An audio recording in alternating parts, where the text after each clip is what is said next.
Pinupuri ka namin, O Diyos, Ama, Anak at Espiritu Santo.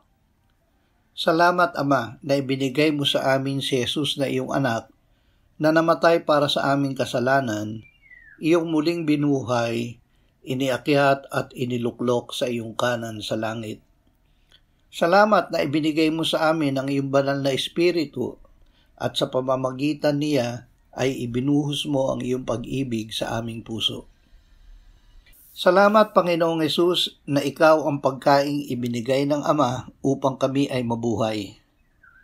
Salamat sa pagtitiyak mo na ikaw ang tinapay ng buhay at ang lumalapit sa iyo ay hindi magugutom at ang sumasampalataya sa iyo ay hindi kailanman mauuhaw. Amen.